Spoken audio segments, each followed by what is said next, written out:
Je savais très bien qu'en dénonçant ça, on allait me couper la tête. Donc j'ai rongé mon frein des années en attendant mes deuxièmes Jeux Olympiques en me disant bah voilà, maintenant tout est plutôt derrière moi, même si je continue après, et je dois dénoncer. Et quand tu dénonces, est-ce qu'on te coupe la tête? Bah oui, on me coupe la tête. Et l'omerta est organisée par une femme. Les autres femmes voient très bien comment on se fait couper la tête de façon illico presto. Donc quelle est la meilleure façon de se protéger? C'est de dire qu'il ne se passe absolument rien. Et du coup, tout d'un coup, on est seul On est seul. devant tout le monde. On est seul devant tout le monde. Je pense que les vrais amis, au bout du compte, les vrais, se sont comptés sur les doigts d'une main. Et mentalement, comment tu le vis? Un burn-out. Carrément. Ouais. 4 ou 5 mois au fond du trou avec des séquelles physiques que je traîne encore aujourd'hui. Tu fais le clap ou tu le fais? Non, toi. C'est parti. Bonjour Charlotte, merci d'être avec nous ce soir sur Harmony Stories et d'avoir accepté notre invitation. Tout d'abord, comment vas-tu? Ça va très bien, Abou, je suis ravie d'être avec toi. Merci, plaisir partagé, surtout qu'aujourd'hui on a notre première sportive de haut niveau, on va dire. Ça fait longtemps que j'essaie d'avoir une personne issue de ce milieu. Pour la petite présentation brève, Charlotte a été sportive de haut niveau au Canada, arbitre olympique de hockey, arbitre au niveau français de handball. Et elle fait partie des 40 femmes Forbes 2020 les plus inspirantes aux côtés de Corinne Diacre, entraîneur de l'équipe de France de football féminin, Florence Foresti, entre autres. Donc on va essayer de retracer ton parcours, ton enfance, on en parlait un peu en off, ton adolescence, ta vie dans le sport, dans l'arbitrage et ce que tu fais aujourd'hui. Ma question rituelle de commencement, comment te définis-tu en tant que personne? Comment je me définis en tant que personne? Avec plein de casquettes, en fait. J'ai la casquette professionnelle, celle de Disruptive Advisor, où j'accompagne les managers, les dirigeants à plus d'efficience et de performance. Ouais. C'est le côté classique. Il y a la casquette du sport de haut niveau, où j'ai fait 6 championnats du monde et 2 Jeux Olympiques en tant qu'arbitre international de hockey sur glace. Mais pas que. Et puis il y a la casquette associative, parce que j'aime énormément donner ce que les autres m'ont offert, ce que la société a pu m'offrir. Donc je suis très engagée dans le milieu associatif aussi. C'est très noble et très louable. J'aimerais qu'on reparte du début, du tout début. Comment tu grandis et où? Je grandis dans un tout petit village en Touraine qui s'appelle Benay, qui est à côté de Bourgueil, qui est entre Saumur et Tours. Enfin, vous voyez, c'est vraiment petit. Je suis issue d'une famille de femmes où j'ai été élevée par ma mère et ma grand-mère. Ma grand-mère sage-femme MLF d'après-guerre, donc ça pose un décor. Ma maman est élevée en Afrique noire pendant 16 ans. Donc je suis élevée dans un milieu où on n'est pas genré, un peu disruptif, un peu bizarre par rapport à la convention que j'ai autour de moi. Et en même temps, ça me laisse une liberté folle parce que rien n'est impossible. Et quand on vient de ce brassage, on va dire, culturel, comment on est en tant qu'enfant comparé aux autres qui grandissent aussi autour de toi? On est un peu différents et en même temps on est là, hein, on fait partie, on est dans le game. Mais j'étais la petite fille qui aimait jouer au foot avec ses copains, donc j'étais souvent le garçon manqué. Je préfère dire fille réussie quand même, c'est plus sympa. C'est pas mal. Et donc j'étais toujours un peu différente, mais toujours leader, toujours dans le groupe, jamais isolée. J'ai toujours aimé, je pense, engager les gens avec moi. Tu parles de jeu au foot à cet âge-là. À quel moment le sport arrive dans ta vie et comment tu le vis en tant qu'enfant avec beaucoup de passion? Il arrive super tôt le sport dans ma vie. Dans les années 80, les enfants hyperactifs, on leur donnait pas de médicaments, on les faisait courir en fait. Et donc je marchais à peine 18 mois, je crois 16 mois, j'étais sur des skis. Ah ouais? Ouais, dans les Alpes. Et puis à 4-5 ans, je faisais déjà de la natation en horaire aménagé. Après, j'ai fait du judo, de l'escrime, du foot, de l'équitation. J'en oublie plein. Mais en tout cas, j'ai jamais été monosport. J'ai toujours fait plusieurs sports à la fois. Et c'est aussi ça qui a forgé un caractère d'ouverture. Parce que quand on passe d'une discipline à l'autre, eh ben, il faut ouvrir. Ouais, faut s'adapter. À quel moment tu choisis, parce que tu fais quand même plusieurs sports et pour certains tu arrives à un certain niveau, comment tu choisis d'aller plus loin, je vais dire, que les autres sur le hockey sur glace et sur le handball? Je choisis pas vraiment, c'est plutôt les sports qui se sont imposés à moi. Moi, j'avais choisi de faire du foot, mais finalement, j'étais nulle. J'ai choisi de faire du tennis. Ouh là là, j'étais très très nulle. Le tennis de table, n'en parlons pas. Donc, c'est aussi les sports Ils choisissent. qui nous choisissent. Et le hockey sur glace, bah, tout simplement parce que le dojo où je faisais du judo, il était juste à côté de la patinoire. Donc, pendant les pauses, on allait voir ce qui se passait. C'était dans mon petit village de 5000 habitants. Ouais. Et puis bah, moi j'ai vu des gens qui patinaient très vite, ça faisait du bruit, il faisait froid, c'était top. Donc j'ai dit ah bah tiens, moi je veux faire ça, tout simplement. Comment se passe cette première expérience sur la patinoire? Et ben elle se passe pas. Elle se passe pas parce que à partir du moment où je dis je veux faire du hockey sur glace, ma mère et ma grand-mère me disent pas de problème, on t'inscrit, il y avait jamais de problème. Ouais. Ça c'est peut-être le côté africain, il y a jamais de problème. On y va. On y va. Et en fait, la mixité était interdite, donc j'ai dû attendre 3 mois une dérogation pour avoir le droit de patiner et m'entraîner avec les petits garçons du club. Quand même. Ouais. Alors pendant ce temps-là, bah, j'ai appris à m'équiper parce que au hockey, c'est pas juste une paire de baskets. Et pour l'anecdote, le truc un peu fun, c'est que pendant 3 mois, j'ai appris à m'équiper et au hockey, on porte des bas et des porte-jartelles et ce sont des garçons qui m'ont appris à mettre des bas et des porte-jartelles. C'est pas courant. Pour rebondir sur ce que tu dis, parce que tu pratiques à ce moment-là avec des garçons, je pense que je lisais, je me rappelle plus du nom, c'est une ancienne footballeuse qui disait qu'au début, elle pratiquait du sport avec les garçons, mais qu'à un moment, il y a un changement qui arrive et qui fait que les physiques sont différents et qu'il faut aller vers des clubs de filles qui souvent n'existent pas vraiment. Est-ce que tu l'as vécu comme ça? Je l'ai vécu, ouais. J'ai joué avec les garçons pendant très longtemps, jusqu'à l'âge de 14 ans, je crois. Puis après 14 ans, bah, j'avais plus le droit de jouer avec les garçons, parce qu'effectivement, au hockey, ça devient un sport de contact. Avant 14 ans, on n'a pas forcément le droit au contact.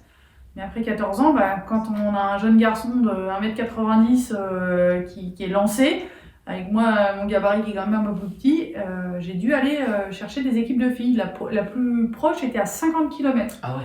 Donc ma maman faisait de temps en temps les allers-retours pour les entraînements. Je continuais de m'entraîner avec les garçons et je jouais avec les filles. Puis après j'ai changé de club. J'ai pu revenir un petit peu en mixité plus tard parce que les règles ont changé. Mais j'ai fait aussi toute ma carrière de joueuse en équipe de France dans des équipes féminines bien sûr. Avant d'arriver sur ces expériences-là en équipe de France, je pense que sur le plus haut niveau, quel rapport avais-tu, toi, avec l'école, à côté de ce sport? Est-ce que tu étais une athlète qui allait à l'école ou tu étais un peu 50-50? C'est dit. Non, très clairement, moi j'adorais la pratique sportive, mais j'avais conscience aussi que sans l'école, j'allais avoir du mal. Et puis on m'a toujours poussé dans ce sens-là en me disant apprends à lire et à écrire, hein, ça sert pas ça servira un jour. Après, j'ai pas fait des grandes études, tout ça, pas à cause du sport, quoique j'ai été une élève totalement classique. Je pense que le sport a permis de me canaliser et au moins j'arrivais à tenir sur une chaise pour écouter les cours, ce qui n'était pas rien en tant qu'hyperactif.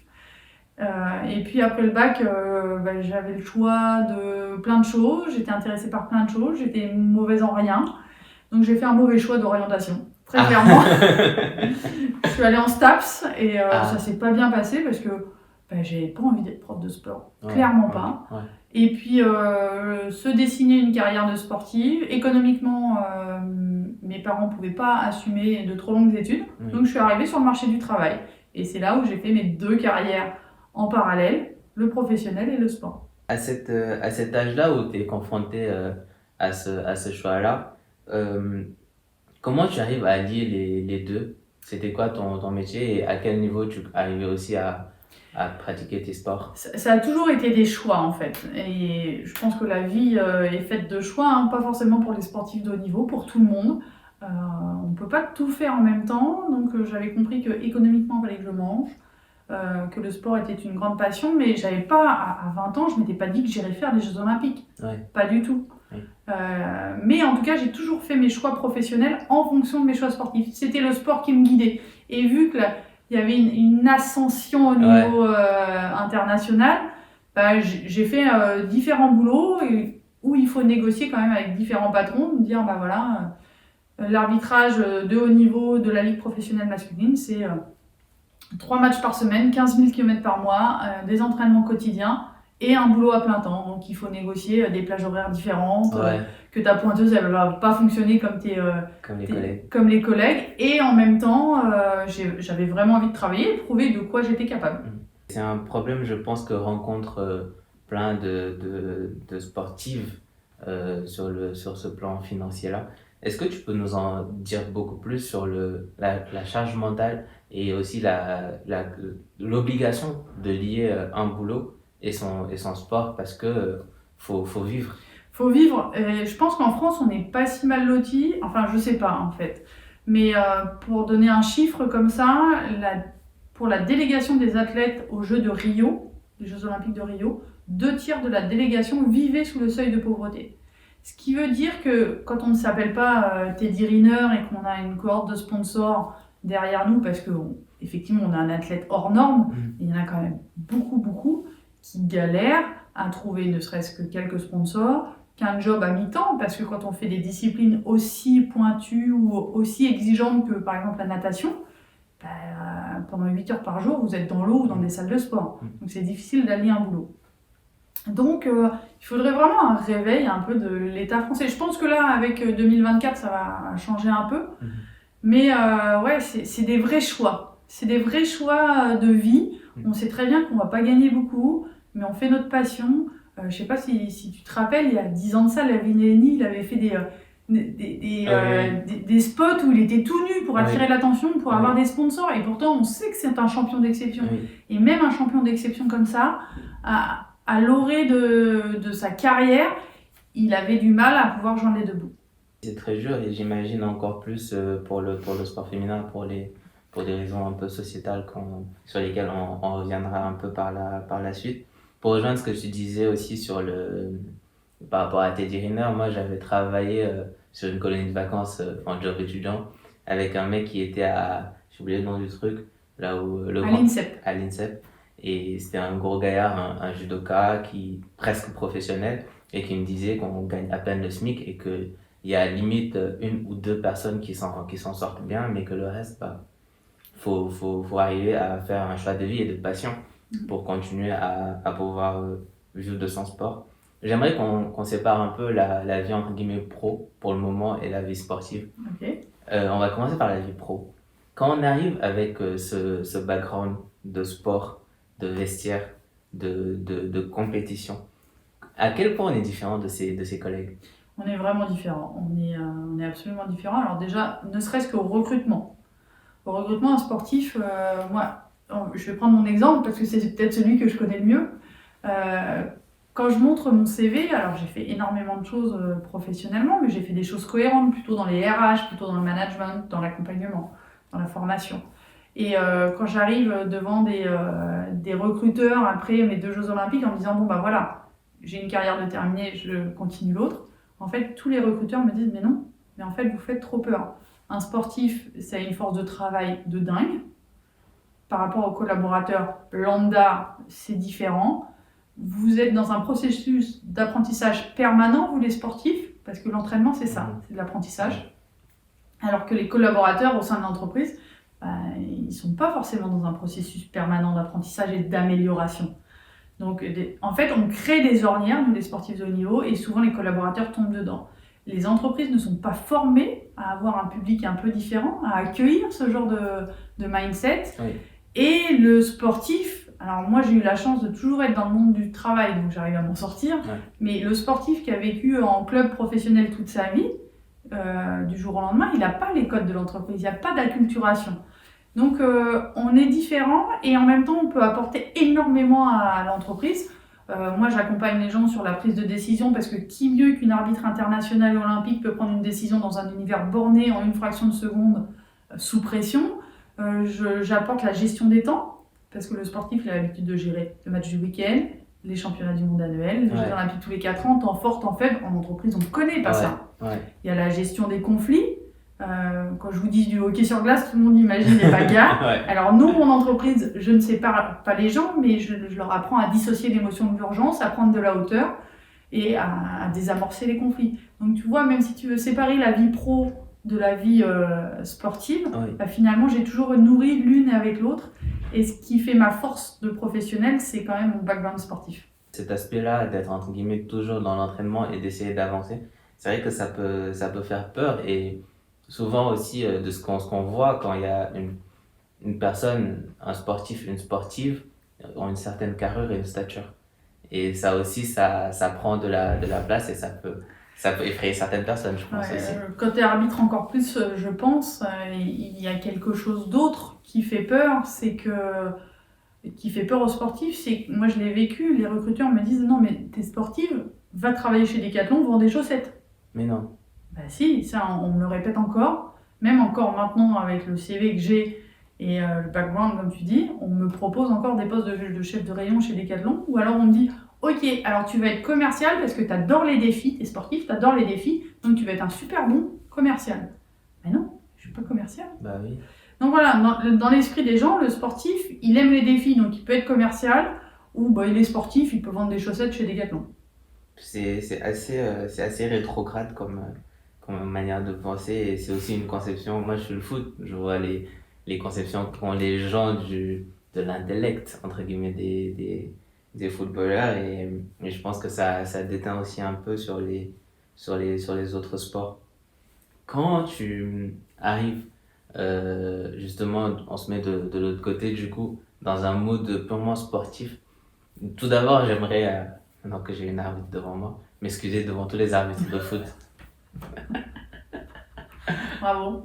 Pour les mots pas sympas, devant ma télé tout seul. Si c'est devant ta télé tout seul, c'est moins grave que quand tu le feras devant ton fils ou ta fille. Le message est passé. Faudra que je regarde ma bouche. Comment on passe, en fait, déjà quand on est sportif, quand on est dans l'équipe et pas arbitre, quelle relation on a avec les arbitres? Comment on les conçoit, comment on les voit? On les voit comme des facilitateurs en fait. L'arbitre, c'est la personne sans qui rien n'est possible. S'il n'y a pas d'arbitre, il n'y a pas de match. Donc c'est la personne sans qui rien n'est possible et en même temps c'est la personne de l'ombre. On n'est pas là en tant qu'arbitre pour que la lumière là arrive sur nous, même si elle arrive de temps en temps, mais a posteriori. Et donc, surtout dans les sports de contact, tu remarqueras à bout que plus il y a de contact, plus il y a un grand respect de l'arbitre. Au rugby, combien de fois tu as vu les joueurs s'en prendre à l'arbitre, contrairement au foot? Alors, je ne dis pas que le foot n'est pas un sport de contact, mais la perception du corps et les enjeux qu'il y a sur ce corps sont beaucoup plus importants au rugby et au hockey, donc ils jouissent d'un plus grand respect. Au handball aussi. D'ailleurs, il n'y a qu'à voir au foot, mais là c'est juste une petite parenthèse. Voilà, au foot masculin, il y a énormément de pleurnicherie, même si se faire marcher sur les pieds par des crampons, ça fait mal. Il y a énormément de pleurnicherie, c'est bizarre. Le foot féminin, elle joue bien pareil et elle roule beaucoup moins. Donc il y a bien aussi une culture de cette roulade némardienne. Némardienne. On peut dire comme ça, et c'est vrai, ça m'a fait penser parce que ça fait quelque temps que je suis le football américain, et c'est vrai qu'il y a un grand respect de l'arbitre. On peut discuter, on peut ne pas être d'accord, mais c'est pas un peu comme dans la confrontation qu'on peut voir dans le foot, où on va venir un peu entre guillemets dans l'agression. Quand tu deviens arbitre, comment ça se passe? À quel moment tu te dis je vais transitionner entre guillemets? En fait, comment tu deviens arbitre? Tu deviens forcément arbitre succinctement et fortuitement, surtout pas succinctement mais fortuitement. Moi, je connais pas encore un enfant qui lève la main en disant moi quand je serai grand ou quand je serai grande, je vais être arbitre. Ça n'existe pas. Voilà, on est bien d'accord. Ils veulent bien encore être policier ou pompier, mais pas encore arbitre. Mais en fait, on y vient parce qu'on est blessé et que le prof de sport a décidé que la meilleure façon d'occuper les blessés, c'est de les faire arbitrer. Ça, c'est quand même pas la meilleure méthode. Parce qu'il manque du monde, parce que, il y a plein de choix pour devenir arbitre, mais généralement, c'est qu'on vous pousse un peu quand même. Et moi, on m'a pas forcément poussé, on m'a proposé le rôle et c'était très jeune, hein, déjà à l'école, au collège, à l'UNSS.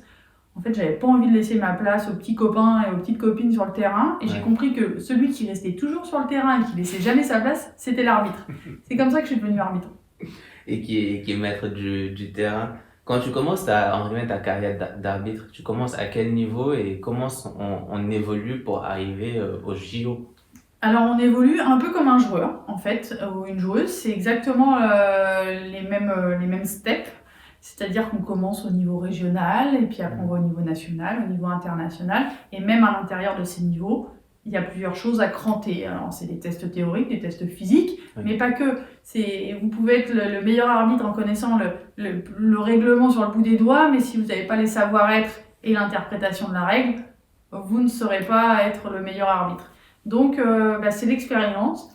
Et puis, à chaque match, au moins au niveau international, il y a des gens qui vous regardent. Il y a des caméras sur vous. Et ça va sur tous les détails, hein, de la position de la main sur l'appel d'une pénalité, à votre patinage, votre allure, votre présence, la constance de vos décisions, la justesse de vos décisions. Enfin, il y a énormément de choses.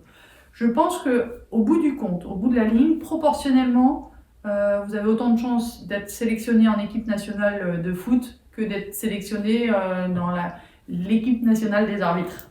Et ça rend la chose plus exceptionnelle. Je pensais pas qu'il y avait, parce qu'au foot, il y a des scouts dans les sports pour voir les joueurs, si on veut les signer ou les faire évoluer. Et je pensais pas qu'il y avait des scouts aussi pour les arbitres. Alors, ils sont scouts, mais vu que tout n'est pas professionnel, c'est pas des scouts de contrat, hein. Mais en tout cas, oui, il y a toute une institution internationale qui est faite pour coacher et faire performer les meilleurs arbitres.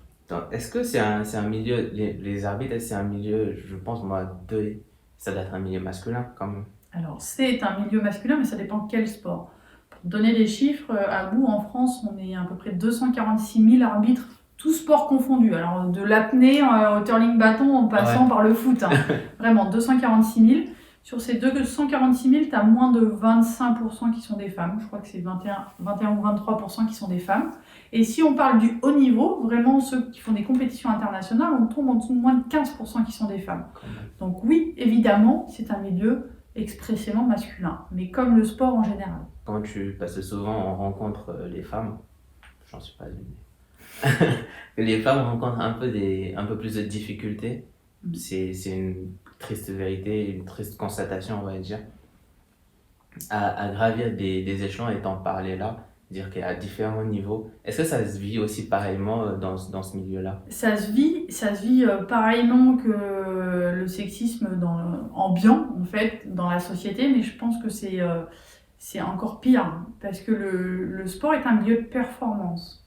Et à partir du moment où psychologiquement vous vous positionnez en tant que victime de sexisme ou autre, vous vous mettez en dehors de la performance. Et donc le tabou et l'omerta est encore plus forte dans le milieu du sport. On voit sur les violences sexuelles, que ce soit contre les femmes mais contre les jeunes aussi, toutes les formes de violence dans le sport sont exacerbées parce qu'il y a une omerta extrêmement forte. Du coup, comment on le vit de l'intérieur? On ne le vit pas toujours bien. Bah oui, mentalement c'est éprouvant. Alors, en fait, si je prends l'exemple de mon sport, le hockey sur glace, un sport éminemment masculin, très peu d'arbitres féminines, vraiment très peu. Donc on joue des coudes, il faut faire sa place, on a une certaine légitimité qui est acquise à coup de gueule et coup de sifflet, mais pas sur votre compétence. Elle est acquise assez vite sur votre compétence auprès des joueurs et des coachs, mais auprès de vos collègues, c'est plus compliqué. Alors après, il y a toujours des collègues bienveillants, il y a quand même une corde de collègues bienveillants, heureusement. Oui. C'est grâce à eux que vous vous accrochez. Il y a aussi tout un tas de collègues qui voient votre présence comme une concurrence illégitime, parce que vous êtes une femme et que vous n'avez rien à faire là. Et en plus, une concurrence sur laquelle on peut cristalliser quelque chose, et là, c'est le genre. Donc, dans les vestiaires, vous pouvez vous retrouver avec des collègues qui vous demandent combien de kilomètres de bite vous avez sucé pour aller aux Jeux Olympiques. À ce niveau? Oui, quand c'est pas des ballons d'échauffement appuyés pleine tête. À côté de ça, vous avez des collègues qui vous protègent. Mhm. Mais si le soir de la désignation, le soir du match, vous êtes avec 3 collègues assez peu sympas, vous savez que ça va mal se passer. Et moi, j'ai vécu ça pendant quelques années. Et je savais très bien qu'en dénonçant ça, on allait me couper la tête. Donc j'ai rongé mon frein des années en attendant mes 2e Jeux Olympiques en me disant, bah voilà, maintenant tout est plutôt derrière moi, même si je continue après, je dois dénoncer. Et quand tu dénonces, est-ce qu'on te coupe la tête? Bah oui, on me coupe la tête. C'est l'institution qui devient victime de mes propos, parce qu'ils sont sortis dans la presse. En même temps, c'est l'institution qui m'envoie la presse quand même. Mhm. C'est là où, voilà, c'est l'institution. Mhm. Et l'omerta est organisée par une femme. Parce que, vu qu'on me coupe la tête et vu que l'institution se pose en victime de mes dénonciations, les autres femmes voient très bien comment on se fait couper la tête de façon illico presto. Donc, quelle est la meilleure façon de se protéger? C'est de dire qu'il ne se passe absolument rien. Et du coup, tout d'un coup, on est seul On est seul. devant Devant tout le monde. On est seul devant tout le monde. Je pense que les vrais amis, au bout du compte, les vrais, se sont comptés sur les doigts d'une main. Comment? Voilà, Et- dont mon conjoint. Heureusement. Ouais. Mon conjoint et ouais, c'est ça, même pas 4 autres personnes. Et quand on est seul devant cette lumière qui, au final, l'arbitre ne veut pas, parce que quand on parle de l'arbitre, c'est qu'il y a quelque chose qui ne s'est pas bien passé. Comment, quand on est seul devant ce grand problème, entre guillemets, Le problème du sexisme ou le... non, quand on est entre guillemets, évincé. Ah, quand on est évincé, on n'existe plus. Plus de match, plus de désignation, plus d'expérience, plus d'existence. Et mentalement, comment tu le vis? Un burn-out. Carrément. Ouais. 4 ou 5 mois au fond du trou avec des séquelles physiques que je traîne encore aujourd'hui. Et comment on fait pour se relever? On va puiser, on s'appuie sur ceux qui sont là. Alors ceux de l'arbitrage, ils sont pas nombreux, sur son conjoint, sur sa famille, sur sa propre résilience, parce qu'on sait qu'on prendra des coups et qu'on en prendra encore. Il faut toucher le fond pour pouvoir rebondir. En tout cas, c'est comme ça que moi je l'ai vécu. Je sais que c'est une traversée qui est à chacun propre, donc je peux pas parler pour les autres. Mais, et en même temps, avec une énorme fierté de dire je suis droite dans mes bottes, j'ai dénoncé la vérité, je sais laquelle elle est, on ne me salira pas, je suis hyper fière et si je devais le refaire, je le ferais assez peu différemment. Alors peut-être en me protégeant plus, peut-être en allant sur des aspects juridiques plus prononcés. Mais en tout cas, j'aurais sûrement, si je devais recommencer, je rongerais mon frein encore quelques années, parce que je sais que le couperet est quand même super compliqué. Oui.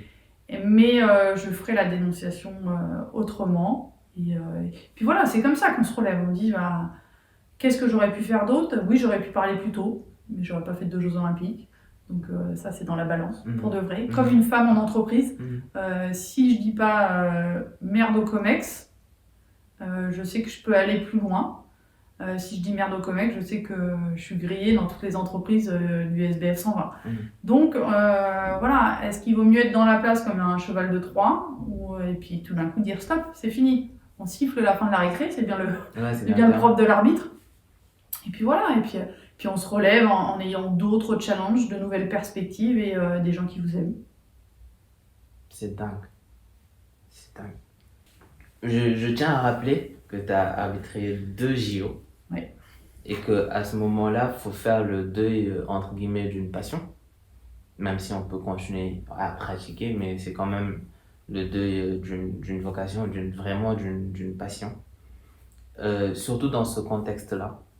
On sait que, de ce que j'ai pu lire de toi, tu es une grande militante de l'égalité sociétale entre les hommes et les femmes. Quand tu sors de cette expérience-là traumatisante,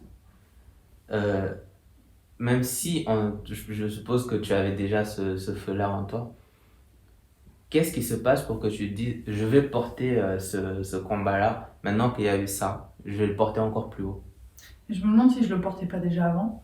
Je le porte depuis que je suis toute petite. Ma grand-mère, sage-femme, MLF d'après-guerre, ça pose un décor. Quand je veux faire du hockey à l'âge de 9 ans et qu'on me dit non, tu peux pas y aller en mixité et que j'insiste et que j'obtiens cette dérogation, je pense que c'est déjà un premier combat.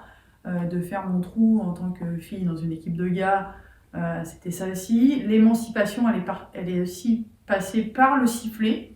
Je pense que toutes les petites filles devraient passer à l'arbitrage parce que c'est un vrai volet d'émancipation, parce qu'on a quand même le pouvoir d'arrêter le jeu et de dire non, ça ne va pas, on arrête, on reprend, il y avait faute, etc. Donc c'est une émancipation. Donc ce combat, je l'avais déjà, je savais que ce que je subissais n'était pas cool, n'était pas réglementaire, n'était pas acceptable. C'était juste une histoire d'équilibre entre là où je voulais aller et ce que je pouvais supporter. Un jour, c'est devenu insupportable. C'est déjà que des combats que je menais après mes premiers Jeux Olympiques de 2014. J'étais déjà engagée sur ces questions-là dans des associations. Et je veux juste aussi rappeler que dans la préparation des arbitres, c'est très physique. Il y a aussi une dimension mentale très forte qui fait la réussite ou pas. Un peu aussi pour les sportifs parce qu'il y a un niveau où tout le monde est talentueux. Mais je pense que c'est dans la tête que plein de choses se jouent, la pression, les enjeux et les décisions à prendre. Quand on a ça et qu'on a cette carapace, cette force mentale qui existe, quel est ton discours, entre guillemets, pour les femmes que tu rencontres dans les différentes associations et pour essayer de faire bouger les choses dans la bonne direction? Alors, je ne sais pas si c'est un discours foncièrement tourné vers les femmes, mais pourquoi pas. En tout cas, rien n'est possible. Je suis une petite gamine d'un petit village de 800 habitants et j'ai fait 2 fois les Jeux Olympiques dans un sport de garçons. Donc, rien n'est impossible. Effectivement, quand on veut, on peut. Même s'il y a des embûches, même s'il y a beaucoup d'obstacles, on peut. Et puis, je dirais quand même aux femmes que, attention, effectivement, on voit plein de choses, le sexisme ordinaire ou les discriminations, etc. On en entend parler, mais tout est finalement assez loin. On a du mal à regarder ce qui se passe très clairement sur notre personne et comment nous aussi, on a des biais genrés. Et donc, je dirais aux filles, regardez, mesdames, regardez déjà vos propres pratiques. Je suis sûre que vous avez des biais genrés, personne n'est parfait, moi la première, j'ai des biais genrés. Vous faites sûrement preuve de discrimination sur les hommes, les femmes, d'autres populations. Et puis ce fameux plafond de verre dont on parle, regardez bien dans votre poche, je suis sûre que vous avez un marteau et un burin. Ça rejoint un peu une étude que j'avais lue qui parlait justement de la manière dont, je vais le répéter, j'avais déjà dit sur le podcast, de la manière dont les clichés peuvent affecter les deux parties du cliché, à la fois les gens qui le portent et les gens qui le subissent.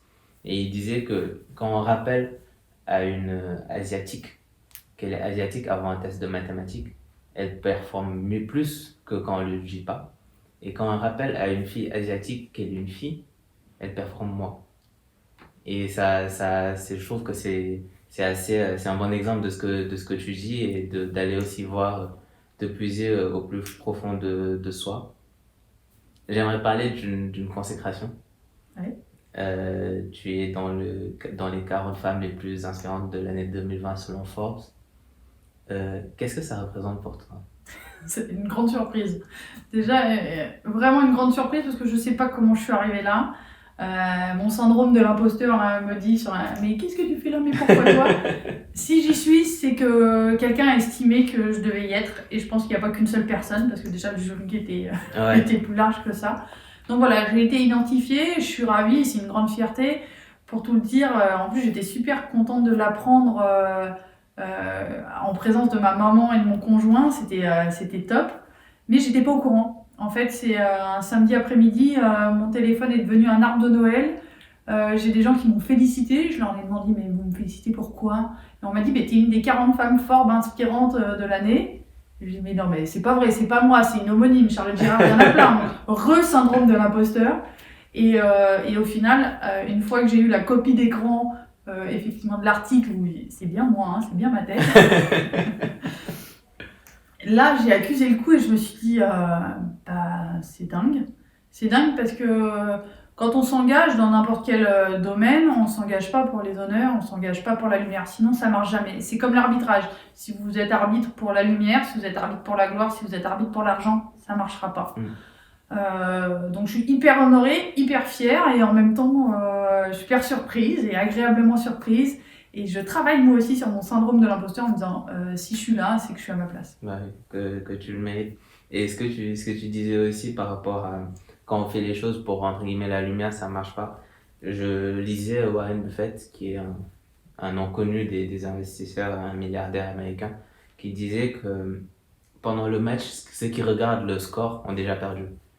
Et c'est vrai parce qu'on perd le moment et le travail qu'on doit faire et d'essayer de se comparer à d'autres qui sont à un niveau bien plus élevé et de ne pas faire ce travail-là. Quand on veut une croissance entre guillemets exponentielle tout de suite, faut regarder la courbe d'une fonction exponentielle et met un temps infini avant de décoller. Et c'est très très très intéressant ce que tu dis sur ça. Et je voulais te demander du coup par rapport à ça, quand on se sent qu'on a cette reconnaissance-là et qu'on a eu ce grand syndrome de l'imposteur et qu'on a vécu cette éviction que tu as vécue, comment ça nous porte? Est-ce que tu dis que ce que j'ai fait, bah, ça a eu de l'impact et plus que j'aurais pu le croire? Je pense que tout ce qu'on fait a de l'impact. Si on est un peu plus visible, parce que je le suis, je suis loin d'être une star et je suis très bien, un peu anonyme quand même, mais ça a forcément de l'impact et d'avoir eu le courage un jour de m'élever et de dire je prends la parole sur ce sujet. C'est peut-être alors, j'oserais dire des millions de personnes, mais non, c'est pas vrai. Mais il y a tout un tas de gens qui n'ont pas osé, qui en m'écoutant ont dit ah ouais, si tu savais le nombre de messages à bout que j'ai reçus une fois que j'ai dénoncé du sexisme, quand je m'adresse sur des médias un peu connus, le nombre de messages que je reçois de gens qui disent moi je n'ose pas, vous êtes ma voix et merci pour tout. C'est énormément à prendre et en même temps c'est tellement de reconnaissance et de gratitude que j'ai envers ces gens qui ont pris le temps de rédiger un message, de m'adresser quelque chose, de m'écouter déjà. Merci de m'avoir écouté, parce que si t'es pas là à bout, moi je raconte pas mon histoire. C'est clair. Est-ce que ça te donne pas plus de responsabilité et de te dire qu'il faut quelque part que je fasse gaffe à ce que je dis, ouais, même s'il faut rester authentique?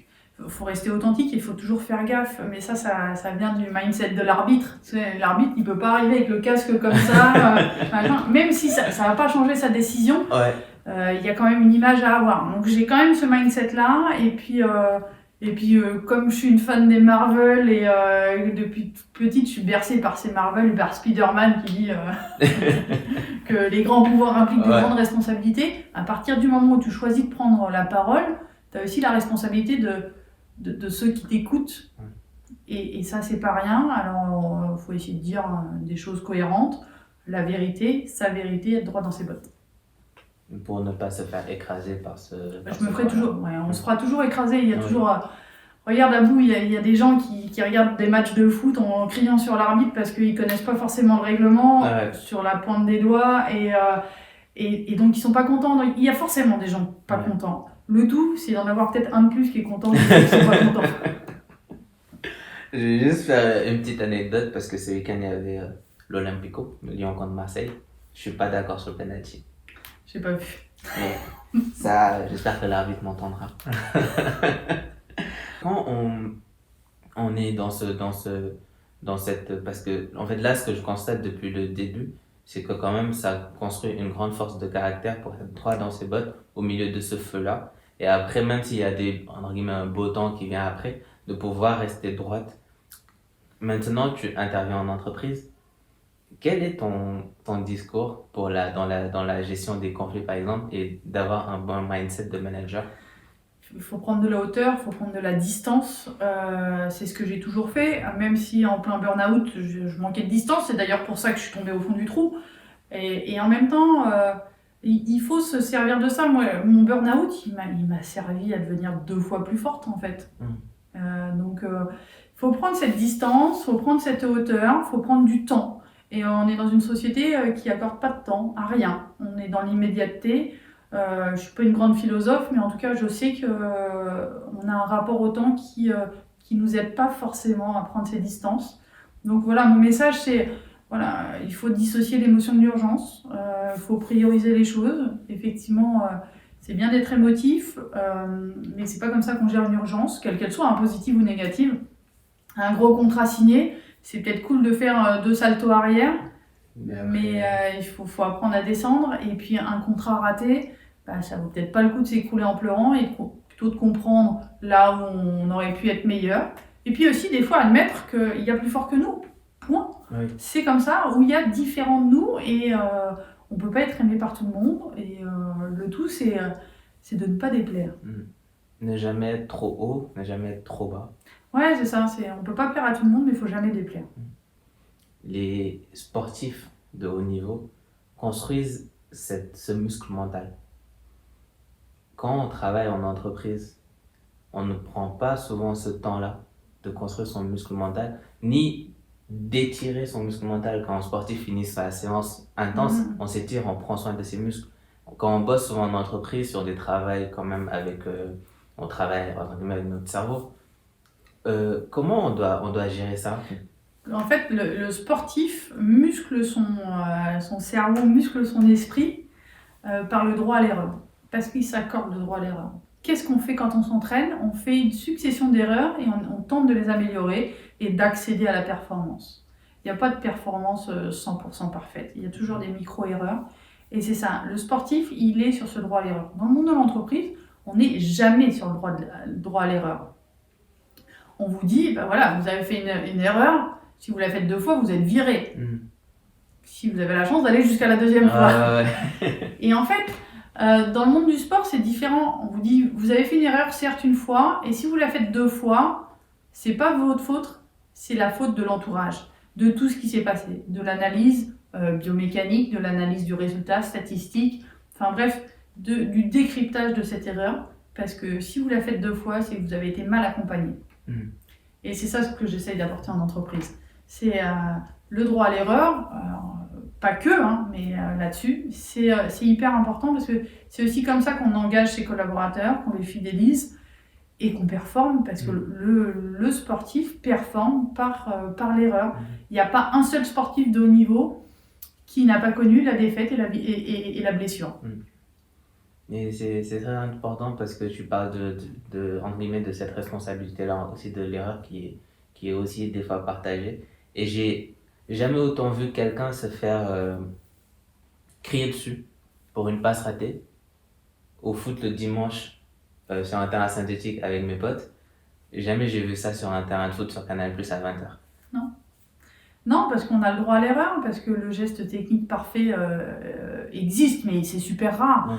Même un super Mbappé, il est incapable de te dire j'ai fait le match parfait. Il sait très bien qu'il a fait 2 appels de balle qui n'ont pas été top, qu'il a tiré 1 fois sur la transversale. Même s'il a marqué 4 buts, il va te dire quand même là où étaient ses erreurs et c'est là où il va travailler et s'améliorer.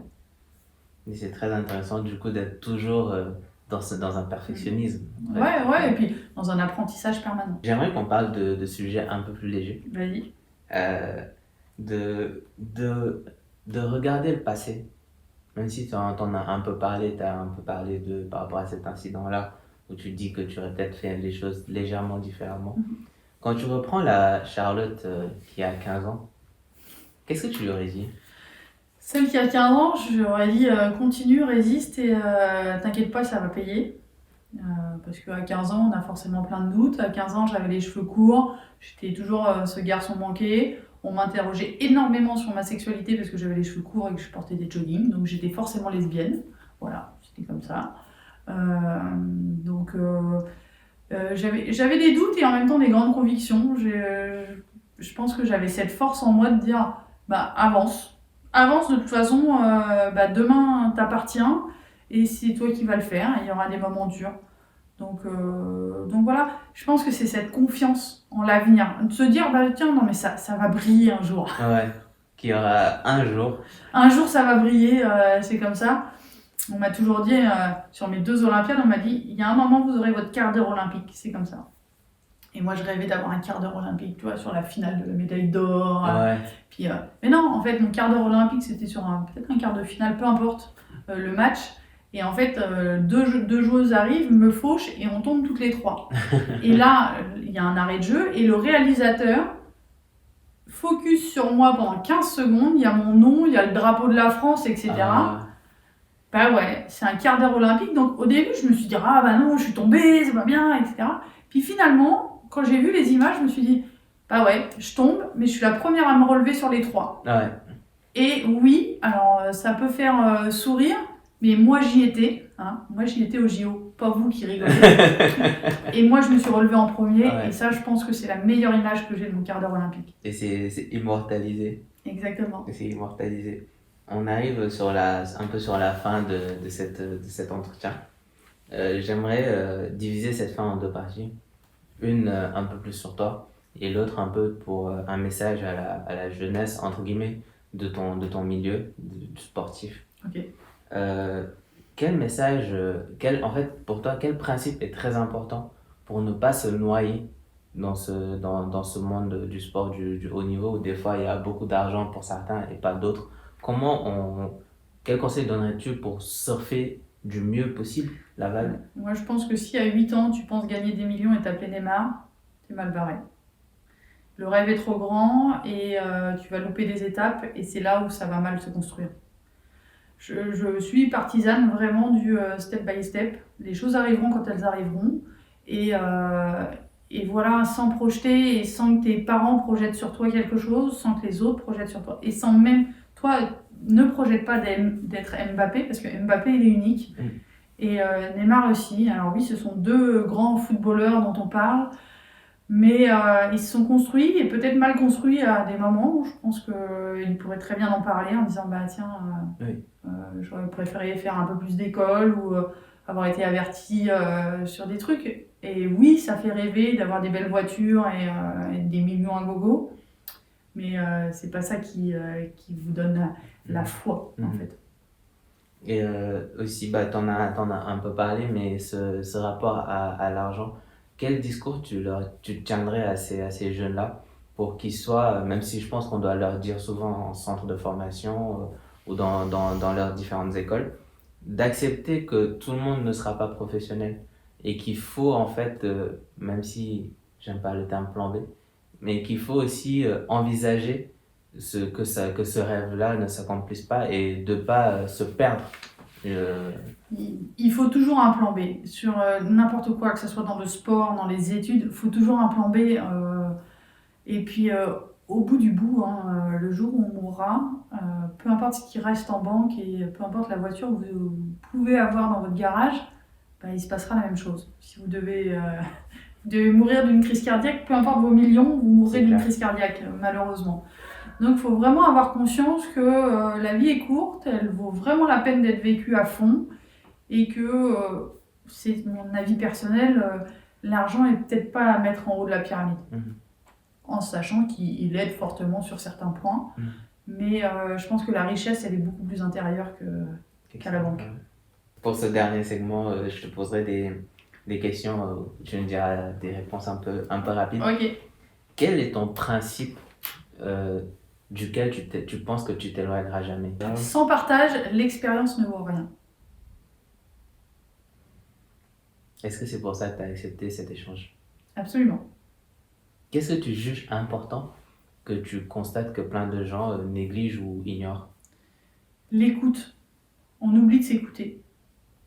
Comment tu penses que tes amis les plus proches, les 5 là dont tu as parlé, Là, ils étaient vraiment dans le monde du hockey. ouais. Comment tu penses que tes amis te définiraient? Un ovni. Pourquoi? Parce que j'ai une trajectoire qui n'est pas forcément très classique et en même temps, j'ai conscience qu'elle peut inspirer et qu'elle inspire. Mais je veux rester très modeste face à ça parce que je reste persuadée que chacun a ses propres Jeux Olympiques. Et je voudrais pousser chacun à faire ses propres Jeux Olympiques. Qu'est-ce que tu apprécies le plus chez toi? C'est égotistique. Ma binarité. 2 ou 3 livres qui sont un must à lire? Il y en a un qui m'a fait beaucoup réfléchir ces derniers temps, c'est Le Maître du Haut Château. Celui-là, il fait réfléchir parce que c'est... Enfin voilà, ça touche à l'histoire de notre monde et savoir si elle avait pu être différente. J'ai bien aimé J'aimerais que quelqu'un m'attende quelque part d'Anna Gavalda, Oui. roman de gare, mais très puissant pour moi en tout cas. Et le troisième, absolument au-dessus de tout, mais là aussi c'est un peu un lieu commun, je suis pas hyper originale. C'est le dernier livre de Madame Obama, de Oui. Michelle Obama, Devenir. Devenir. Très fort. Et quel type de personne veux-tu dans ton cercle proche?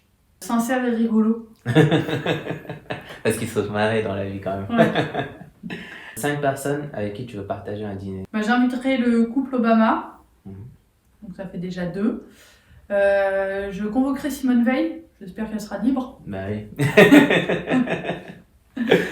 Je convoquerai aussi ma grand-mère, qui n'est plus là, mais elle viendra avec Simone Veil. Ouais. Et puis absolument mon conjoint, parce que je pense qu'il serait tellement ouvert à toutes ces discussions qu'il pourrait avoir au centre de la table. Je te remercie pour ton temps, d'être venu nous partager ton histoire. C'était fort et puissant de ce que tu as vécu, d'être au plus haut avec cette gloire d'être arbitre, une gloire, un accomplissement personnel en tout cas, de faire 2 JO et de t'être retrouvé aussi au fond du trou. Merci de nous avoir partagé ça, c'est très généreux de ta part. Je te laisse le mot de la fin. Et ben merci à vous, parce que je pense que nous mettre à nu devant toi, c'est quand même fantastique. Quelle belle idée, continue, j'adore.